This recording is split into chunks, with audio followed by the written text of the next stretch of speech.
નમસ્કાર વિદ્યાર્થી મિત્રો, આજના આપણા ભૌતિક વિજ્ઞાનના વિડિયો સેશનની અંદર આપણે ડાયમેગ્નેટિક અને પેરામેગ્નેટિકનો ટોપિક આગળ વધારવો છે.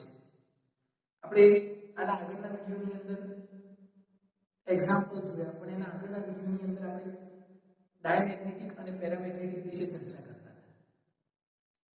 તો એ ચર્ચાને આપણે આગળ વધારીએ અને ડાયમેગ્નેટિક અને પેરામેગ્નેટિક વિશે સમજીએ. આપણે જોયું કે ડાયમેગ્નેટિકની અંદર સસેપ્ટિબિલિટીનું મૂલ્ય ઋણ હોય છે અને પેરામેગ્નેટિકની અંદર સસેપ્ટિબિલિટીનું મૂલ્ય ધન હોય છે.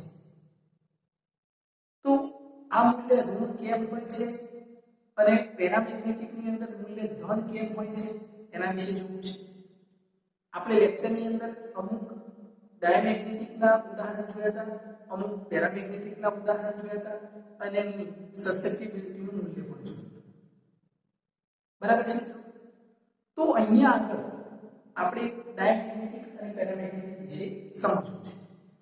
જોજો કે ડાયમેગ્નેટિક માટે અહીંયા આપણે એક સોલિનોઇડ લઈએ. આ એક સોલિનોઇડ છે.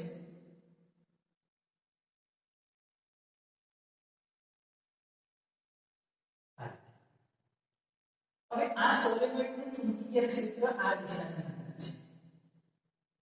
એ કેટલું છે ચુંબકીય ક્ષેત્ર? તો તમે જાણો છો μ0 n * I. આ ચુંબકીય ક્ષેત્ર કોના કારણે બને છે? સોલિનોઇડના કારણે, અને એ આ દિશાની અંદર આવી રહ્યું છે. હવે અહીંયા આગળ આપણે એક મટીરીયલ, એક પદાર્થ મૂકી દઈએ, દ્રવ્ય મૂકી દઈએ. આ દ્રવ્ય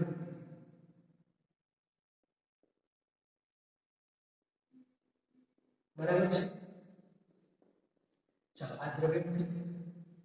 હવે દ્રવ્ય હોય તો દ્રવ્ય શાનું બનેલું છે? નાના નાના અણુઓ. આ દ્રવ્ય છે તો આની અંદર શું છે? અણુ. અણુઓ શાના બનેલા છે? પરમાણુ. અને પરમાણુની અંદર શું હોય છે મિત્રો? ઇલેક્ટ્રોન. એટલે અહીંયા આગળ આ જે દ્રવ્ય છે એની અંદર પણ ઇલેક્ટ્રોન છે અને ઇલેક્ટ્રોનના કારણે શું ઉત્પન્ન થાય છે? ચુંબકીય ક્ષેત્ર. અને ચુંબકીય ક્ષેત્ર હોય તો ચુંબકીય ડાયપોલ મોમેન્ટ, આવા એના ગુણધર્મો આપણે સમજી શકીએ છીએ. તો આનું જે ઉત્તાપ ચુંબકીય ક્ષેત્ર છે એ આ દિશાની અંદર ઉત્પન્ન થાય છે. કઈ દિશાની અંદર? આ દિશાની. આ ચુંબકીય ક્ષેત્ર કોના કારણે મળ્યું? મટીરીયલના કારણે. એટલે દ્રવ્યનું ચુંબકીય ક્ષેત્ર. હવે આનું ચુંબકીય ક્ષેત્ર આ દિશાની અંદર છે, આનું ચુંબકીય ક્ષેત્ર દિશાની અંદર છે. બંને એકબીજાથી કઈ દિશામાં છે? વિરોધી દિશામાં. જેની અંદર આવું હોય એવા પદાર્થને આપણે કહીએ છીએ ડાયમેગ્નેટિક. એને આપણે શું કહીએ છીએ? ડાયમેગ્નેટિક દ્રવ્ય.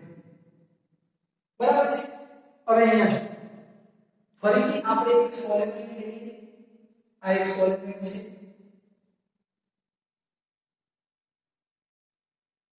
સોલિનોઇડનું ચુંબકીય ક્ષેત્ર ફરીથી આ દિશાની અંદર છે. કેટલું? B0 = μ0 n * I. આ સૂત્ર આપણે સાબિત કરેલું છે ચેપ્ટર નંબર 4 ની અંદર. સોલિનોઇડના કારણે મળતું ચુંબકીય ક્ષેત્ર અને ટોરોઇડના કારણે મળતું ચુંબકીય ક્ષેત્ર બંને સમાન છે. ઓકે, તો આટલું મળે છે. હવે આની અંદર ફરીથી દ્રવ્ય મૂકી. હવે આ દ્રવ્યને કારણે જો આ દ્રવ્યને કારણે દ્રવ્ય પોતાનું એક ચુંબકીય ક્ષેત્ર હશે, ચુંબકીય ડાયપોલ મોમેન્ટ હશે. એ ચુંબકીય ડાયપોલ મોમેન્ટ આપણને આ દિશાની અંદર મળે છે. અને એ કેટલું છે? દ્રવ્યનું ચુંબકીય ક્ષેત્ર જે બી હોય અહીંયા આપણે નોટ કર્યું છે μ * m હતું, આપણે આગળ જોયું છે. ઓકે, હવે બંને કઈ દિશામાં છે? એક જ દિશામાં. તો આવા પદાર્થને આપણે કહીએ છીએ પેરામેગ્નેટિક. શું કહીએ છીએ? પેરામેગ્નેટિક દ્રવ્ય. પેરામેગ્નેટિકની અંદર બહારનું ચુંબકીય ક્ષેત્ર, બહારનું એટલે સોલેનોઇડ આ એક દ્રવ્ય છે. બરાબર? આપણે પહેલા સોલેનોઇડ લીધો ની અંદર દ્રવ્ય મૂક્યું, અથવા આ દ્રવ્ય છે એનું ચુંબકીય ક્ષેત્ર આ દિશામાં છે. હવે એની ઉપર આપણે સોલેનોઇડ મૂકી દીધું તો સોલેનોઇડનું ચુંબકીય ક્ષેત્ર પણ આ દિશામાં છે. તો બહારનું ચુંબકીય ક્ષેત્ર એ એની જ દિશામાં હોય, દ્રવ્યના ચુંબકીય ક્ષેત્રની દિશામાં હોય તો એને શું કહીએ છીએ? પેરામેગ્નેટિક. એક દિશામાં અને વિરુદ્ધ દિશામાં. અહીંયા દિશા કેવી હોય? વિરુદ્ધ વિરુદ્ધ દિશા. અને અહીંયા સમાન દિશા સમાન દિશા. તો આ ડાયમેગ્નેટિક છે અને આ પેરામેગ્નેટિક છે. હવે એના વિશે થોડું વિસ્તૃતમાં સમજીએ કે ડાયમેગ્નેટિક કોને કહેવાય. ડાયમેગ્નેટિક ની અંદર આ ઋણ કેમ હોય છે, વિરુદ્ધ કેમ હોય છે? તો અહીંયા જો માનો કે આપણી જોડે એક ડાયમેગ્નેટિક મટીરીયલ લાયા, આપણે માર્કેટમાંથી એક મટીરીયલ લાયા. મેં તમને લિસ્ટ લખાયેલું છે અને તમારા બુકની અંદર પણ છે કે ડાયમેગ્નેટિક દ્રવ્યો કયા કયા છે. તો ડાયમેગ્નેટિક આપણે દ્રવ્ય લઈને આવ્યા. હવે ડાયમેગ્નેટિક ની અંદર કુદરતી રીતે, કુદરતી લાક્ષણિકતાના કારણે એની અંદર પરિણામી ચુંબકીય ડાયપોલ મોમેન્ટ 0 હોય છે. પરિણામી ચુંબકીય ડાયપોલ મોમેન્ટ કેવું હોય છે? 0. કેમ? તો જેટલા ઇલેક્ટ્રોન આ દિશાની અંદર ગતિ કરતા હોય એટલા જ ઇલેક્ટ્રોન આ દિશાની અંદર ગતિ કરે છે. એટલે આ ચુંબકીય ડાયપોલ મોમેન્ટ અને આ ચુંબકીય ડાયપોલ મોમેન્ટ બંને એકબીજાને બેલેન્સ કરે છે. આ 50 આ 50 આ +50 આ -50 કેટલું થઈ ગયું? 0. તો આપણે માર્કેટની અંદરથી એક ડાયમેગ્નેટિક પદાર્થ લઈને આવ્યા. તો આનું કુલ પરિણામી ચુંબકીય ડાયપોલ મોમેન્ટ કેટલું છે? 0. કેમ કે એક બાજુ જેટલું છે એટલું જ બીજી બાજુ છે. હવે શું થશે કે આ 50 છે અને આ 50 છે. ઓકે, હવે આપણે બહારથી બીજું ચુંબકીય ક્ષેત્ર એડ કરીએ છીએ. μ0n * I છે. આટલું ચુંબકીય ક્ષેત્ર આપણે બહારથી એડ કરીએ છીએ. કેવી રીતે સમજો. અહીંયા આગળ આ આપણે દ્રવ્ય લઈને આ દ્રવ્યની અંદર આ બાજુ અને આ બાજુ બંને સમાન છે. બંને કેટલા કેટલા છે? 50-50 છે. બંનેનું ચુંબકીય ડાયપોલ મોમેન્ટ, પરિણામી ચુંબકીય ડાયપોલ મોમેન્ટ 0 છે. આ ચુંબકીય ડાયપોલ મોમેન્ટ અને આ બંને કેટલા કેટલા છે? 50-50. એટલે પરિણામી કેટલું થઈ ગયું? 0. હવે આપણે બહારથી જે ચુંબકીય ડાયપોલ મોમેન્ટ અથવા ચુંબકીય ક્ષેત્ર કેટલું એડ કરીએ છીએ? આટલું μ0n * I. અને આ કઈ દિશાની અંદર એડ કરીએ છીએ? આ દિશાની. હવે શું થશે કે બહારથી આપણે એડ કરીએ છીએ તો આનો વિરોધ કોણ કરશે? આનો વિરોધ કોણ કરશે? કઈ બાજુનું ચુંબકીય ડાયપોલ મોમેન્ટ આનો વિરોધ કરશે? આ કે આ? સ્વાભાવિક છે આ એનો વિરોધ કરશે કેમ કે આ એની દિશામાં છે. તો આ એનો વિરોધ કરે છે. હવે વિરોધ કરે છે તો આ કેટલું છે? μ0n * I. આની કિંમત માની લો કે 100 જેટલી છે. આ કેટલી છે? અથવા તો 90 જેટલી છે. આપણે સમજવા માટે કેટલી લઈએ? 90. આ 90 જેટલું ચુંબકીય ડાયપોલ મોમેન્ટ આનો છે. આ દિશાની. ઓકે, હવે આ 50 છે, આ 90 છે. તો હજુ 40 આ બાજુ આવશે. પણ આપણે જોઈએ છીએ કે આ તો મૂલ્ય માઈનસ મળે છે. એવું કેવી રીતે થાય? તો જ્યારે આનો વિરોધ કરવા માંગે છે, આનો વિરોધ કરવા માંગે છે ત્યારે આમાંથી થોડાક ઇલેક્ટ્રોન આ બાજુ આવી જાય છે. થોડાક ઇલેક્ટ્રોન આ બાજુ આવી જાય છે. માનો કે આમાંથી 50 અથવા 45 ઇલેક્ટ્રોન આ બાજુ આવી ગયા. કેટલા ઇલેક્ટ્રોન આ બાજુ આવી ગયા? આમાંથી 45 ઇલેક્ટ્રોન આ બાજુ આવી ગયા. હવે અહીંયા કેટલા વધ્યા? 5 અને અહીંયા કેટલા થઈ ગયા? 95. આ 95 ના કારણે ચુંબકીય ડાયપોલ મોમેન્ટ કઈ દિશામાં છે? આ દિશા. હવે શું? કઈ દિશા વધારે ચુંબકીય ડાયપોલ મોમેન્ટ છે? આ. એટલે આ મૂલ્ય કેવું પડશે? નેગેટિવ. તો ડાયમેગ્નેટિક જે પદાર્થ હોય છે એની રચનાની અંદર આપણને આવું જોવા મળે છે. આ એની આંતરિક ભાગ છે એ આવું વલણ ધરાવે છે. આવી લાક્ષણિકતા હોય છે જેના કારણે મૂલ્ય કેવું થાય છે? માઈનસ. એટલે જ્યારે આ વિરોધ કરવા માંગે ત્યારે આ બાજુના ઇલેક્ટ્રોન એને સપોર્ટ કરવા માટે થોડા અહીંયા આવી જાય છે. એટલે આ ચુંબકીય ડાયપોલ મોમેન્ટ આના કરતા વધી, એટલે આ શું કરે છે? વિરોધ કરે છે. તો આવા પદાર્થને આપણે શું કહીએ છીએ? ડાયમેગ્નેટિક પદાર્થ કહીએ છીએ. ખ્યાલ આવે છે? ઓકે, આને આપણે થોડું શબ્દોમાં લખી નાખીએ કે ડાયમેગ્નેટિક કોને કહેવાશે?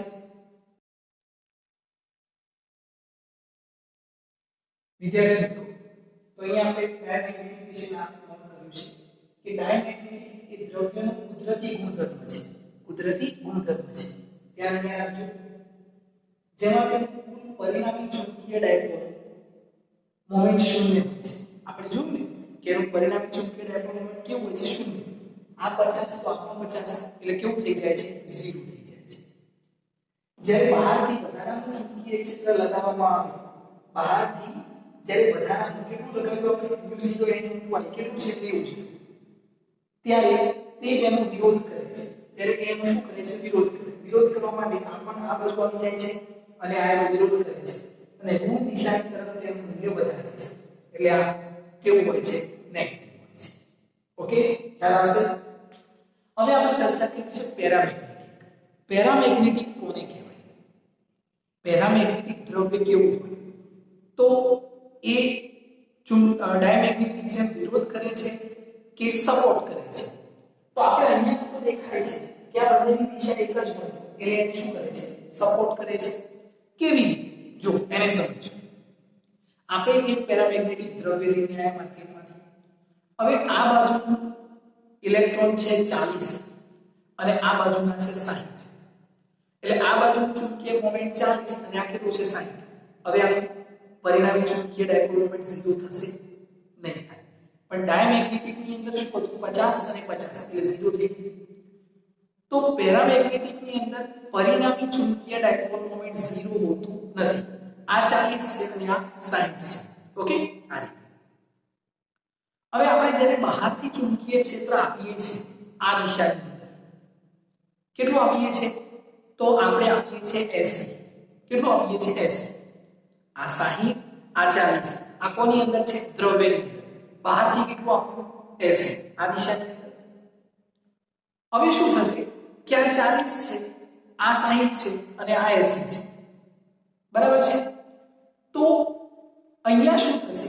આ જે 60 આ દિશામાં છે, આ 40 અને 60, આ 60 આમ થઈ અને આમ આવી જાય છે.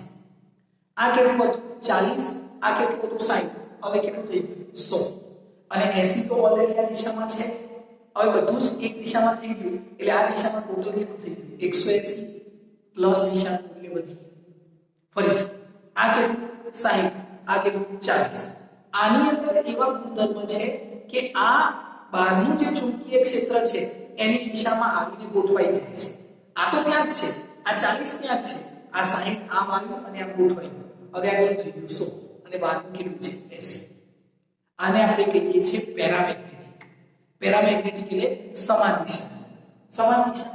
ડાયમેગ્નેટિક એટલે વિરુદ્ધ દિશા. તો પેરામેગ્નેટિક કોને કહેવાય? જો પેરામેગ્નેટિક દ્રવ્યમાં તેનું પરિણામી ચુંબકીય ડાયપોલ મોમેન્ટ શૂન્ય હોતું નથી. અહીંયા શું હોય છે? શૂન્ય હોય છે. 50 50, અહીંયા 40 અને 60. આ તો આપણે રેશિયો સમજવા માટે લઈએ છીએ. ખ્યાલ આવશે? જ્યારે બહારથી ચુંબકીય ક્ષેત્ર આપવામાં આવે ત્યારે તે તેની દિશામાં ગોઠવાઈ જાય છે. બહારથી આપવામાં આવ્યું એટલે આમ થઈ અને આ એની દિશામાં ગોઠવાઈ જાય અને ધન દિશામાં ના મૂલ્યને વધારે છે. ધન દિશાના મૂલ્યને વધારે છે. આને આપણે કહીએ છીએ પેરામેગ્નેટિક. આ પેરામેગ્નેટિક અને આ શું છે? ડાયમેગ્નેટિક. આ ડાયમેગ્નેટિક છે અને આ પેરામેગ્નેટિક છે. ખ્યાલ આવશે? સમજાશે? ઓકે, આ ધન દિશાના મૂલ્યને વધારે છે અને ઋણ દિશાના મૂલ્યને વધારે છે. ઓકે, હવે આપણે જ્યારે લેબની અંદર આનો પ્રયોગ સમજીએ છીએ તો લેબની અંદર આપણને એક એવા પ્રકારની લાક્ષણિકતાઓ બતાવે છે. એ લાક્ષણિકતાઓ સમજવા માટે અહીંયા જો મેં બે પ્રકારની ડાયાગ્રામ બનાવેલા છે. આ એક દ્રવ્ય છે. આ શું છે? દ્રવ્ય છે. દેખાય છે દરેક? અને આ દ્રવ્યની આપણે અક્ષ લઈએ. આ સીધી. હવે શું થશે કે આપણે એક પદાર્થ લઈને આવ્યા, માનો કે એલ્યુમિનિયમ છે, કોપર છે, અથવા એનો આપણે ભૂકો કરી નાખ્યો છે. હવે આ ડાયમેગ્નેટિક પદાર્થ છે એની બાજુમાં આપણે એને નાખી દીધું. બરાબર છે? તો એ આ રીતે ગોઠવાઈ જાય છે.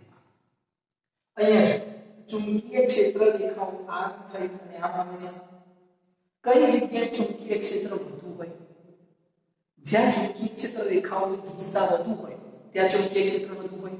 અહીંયા કઈ જગ્યાએ ગીચતા વધુ છે? અહીંયા ગીચતા કેવી છે? ઓછી. એટલે અહીંયા ચુંબકીય ક્ષેત્ર કેવું હોય? વીક હોય.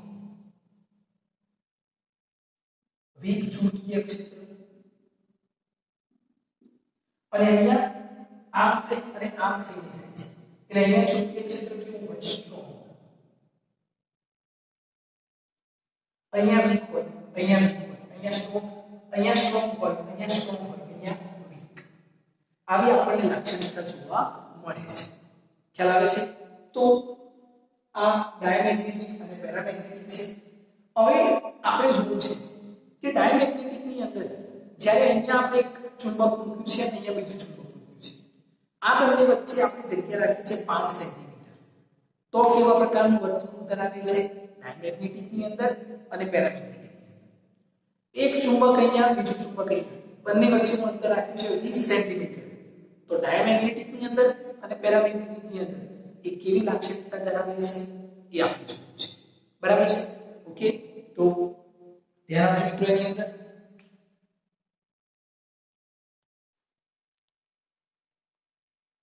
અહીંયા ડાયમેગ્નેટિક અને પેરામેગ્નેટિક ની અંદર હવે અમુક લાક્ષણિકતાઓ તમારે યાદ રાખવાની છે બરાબર છે તો લાક્ષણિકતાઓ કઈ છે સસેપ્ટિબિલિટી સાપેક્ષ પરમિએબિલિટી અને નિરપેક્ષ પરમિએબિલિટી બરાબર છે સાપેક્ષ પરમિએબિલિટી એટલે શું new r is equal to new upon new 0 માધ્યમની અંદર અને શૂન્ય અવકાશ બરાબર છે તમે આગળના વિડિયોની અંદર જોયું હશે ઓકે તો આ લાક્ષણિકતાઓ ડાયમેગ્નેટિક માટે શું છે પેરામેગ્નેટિક માટે કેવી છે અને ફેરોમેગ્નેટિક માટે કેવી છે ફેરોમેગ્નેટિક એ આપણે આગળ જતા સમજીએ કે ફેરોમેગ્નેટિક શું છે તો અહીંયા સસેપ્ટિબિલિટી ડાયમેગ્નેટિક ની અંદર કેવી હોય -1 less than or equal to less than or equal to મતલબ શું -1 અથવા એના કરતા નન આ શું છે સસેપ્ટિબિલિટી લેસ ધેન 0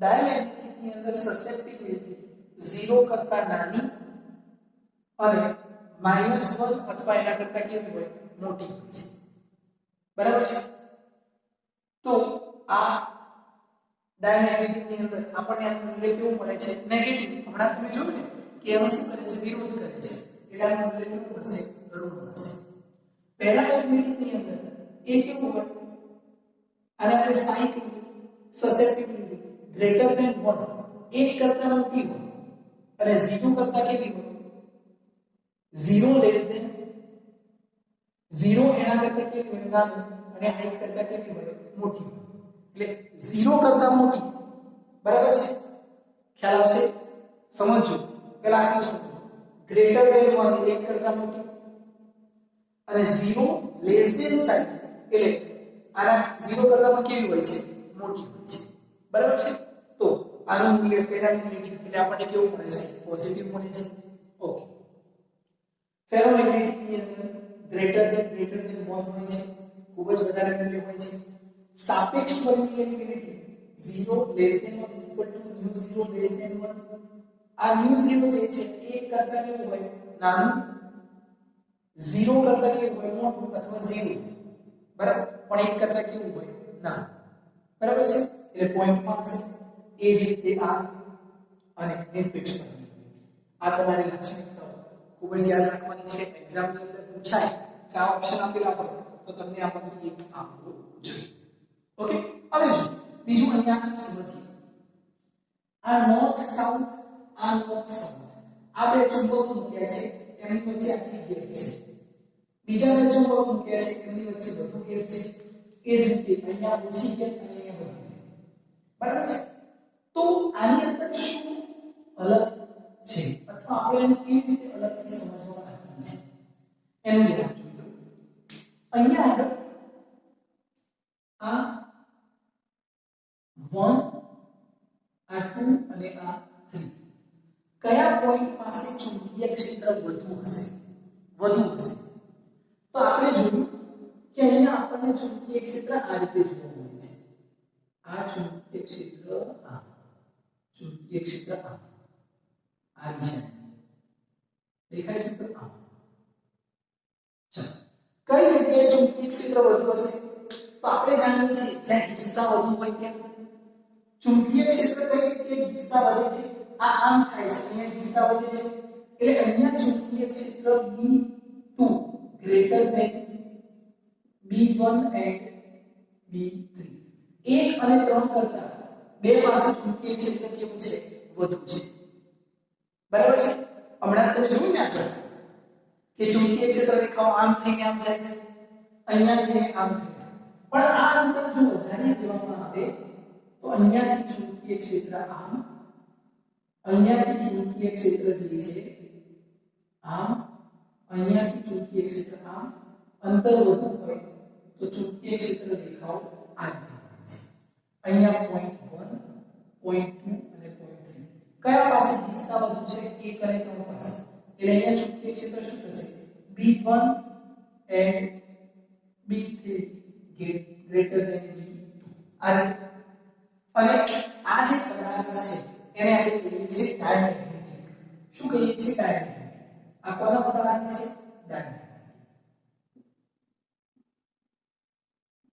ડાયમેગ્નેટિક ની અંદર આવું જોવા મળે છે ડાયમેગ્નેટિક ની અંદર ધ્યાન આપજો ચુંબકીય ક્ષેત્ર રેખાઓ આમ જાય છે અહીંયા જાય છે બરાબર છે હવે આપણે શું કર્યું કે આપણે પાવડર લાયા કોઈ ડાયમેગ્નેટિક પદાર્થનો પાવડર લાયા અને એને એક પ્લેટ ઉપર મૂક્યો અને આ રીતે પ્લેટ પર અને આપણે એને નીચેથી આમ કરીએ છીએ આવું તમે ઘણી વાર કર્યું હશે બરાબર એટલે ઉપરનો પાવડર એક શેપ ધારણ કરે તો આપણે જોયું કે આ પ્રકારનો શેપ ધારણ કરે છે અહીંયા જો કેવા પ્રકારનો શેપ ધારણ કરવાનો ચુંબકીય ક્ષેત્ર અહીંયા વધુ છે એટલે આમ થઈ અહીંયા ચુંબકીય ક્ષેત્ર વધુ છે આ અહીંયા આપણે જોયું તો આ શેપ આ રીતે ધારણ કરે છે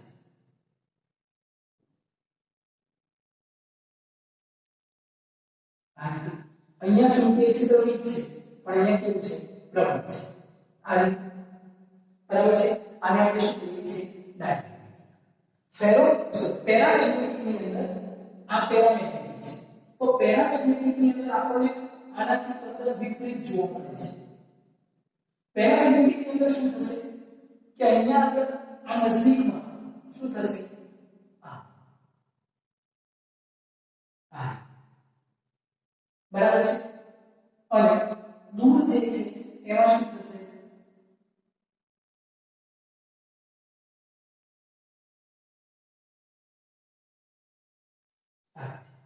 આનાથી તદ્દન વિપરીત હવે એનો પાવડર લઈને આપણે અહીંયા આમ કરીએ છીએ તો અહીંયા આપણે આ રીતે મળશે અને અહીંયા શું મળશે